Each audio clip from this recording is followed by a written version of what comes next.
할렐루야! 여러분, 오늘은 어린이날입니다. 이 영상이 올라갈 때는 5월 6일이겠지만 지금은 어린이날이네요. 근데 여기 채널 이름은 유튜브 교회 중고등부인데요. 중고등학생은 과연 어린이날 선물을 받아야 할까요? 만약 여러분이 받지 않으셨다면 여기 선물이 있습니다. 바로 오늘 말씀이 여러분에게 드리는 선물입니다. 네, 죄송합니다. 아무튼 어린이들은 모두 즐거운 어린이날 보내셨기를 바랍니다. 네, 그러면 오늘 성경 말씀을 한번 읽어보죠. 창세기 35장 15절 말씀입니다.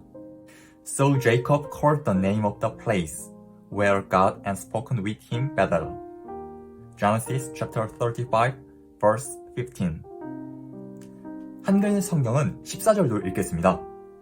그래서 야곱은 하나님이 자기와 말씀하시던 곳에 돌 기둥을 세우고 그 위에 포도주와 기름을 부어 성별하고 그곳을 베델이라고 불렀다.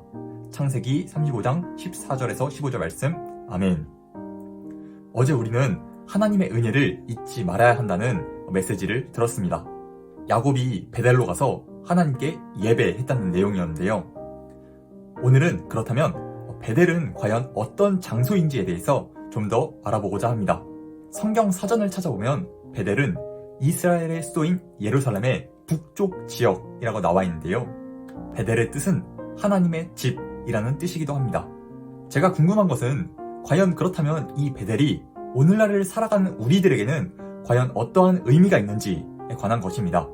저는 오늘 말씀을 통해 두 가지로 요약해서 말씀드릴 수 있을 것 같습니다. 첫째, 베델은 바로 하나님께서 가라고 하셨던 곳이었습니다. 야곱이 하나님의 말씀에 순종해서 간 곳, 그곳이 바로 베델이라는 것입니다. 우리도 살아가면서 하나님의 말씀이 마음에 들릴 때가 있을 것입니다. 이렇게 해야 하는데, 주님께서 이거를 원하시는 것 같은데 라는 식으로요. 이때 순종하는 것, 주님의 말씀을 듣고 그렇게 행동하는 것, 그때 우리는 베델에 있다는 것입니다.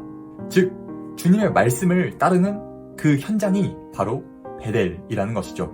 둘째, 베델은 하나님의 말씀을 듣고 예배하는 바로 그곳입니다.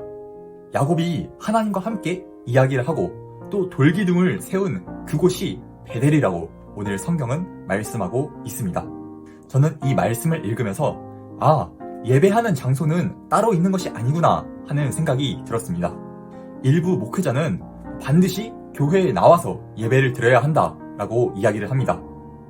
하지만 코로나 바이러스로 인해 많은 사람이 피해를 입고 또 사람들이 모이는 것을 두려워하는 이러한 현장에서 과연 교회에 나와야만 할까요? 물리적인 교회 안에서 예배 드리는 것만이 진짜 예배일까요? 저는 아니라고 봅니다. 비록 온라인이라고 하더라도 거기에서 하나님의 말씀을 듣는다면, 그리고 거기에서 예배하려는 마음을 갖추고 있다면 저는 그곳이 집이든 학교이든 공원이든 독서실이든 학원이든 교회이든 그곳이 바로 베델인 줄을 믿습니다. 그리고 저와 여러분이 언제나 그러한 베델 가운데에서 예배하는 사람들이 되었으면 좋겠습니다. 함께 기도하시겠습니다. 하나님, 오늘 성경은 우리가 주님의 말씀에 순종하는 그곳, 우리가 주님의 말씀을 듣는 그곳, 우리가 주님께 예배하는 그곳이 바로 베델이라고 하였습니다. 비록 코로나 시대지만 주님을 향한 마음은 변치 않게 해주시고 힘들어도 상황이 여의치 않아도 주님께 먼저 나오는 우리가 되게 해주세요. 예수님의 이름으로 기도드립니다. 아멘.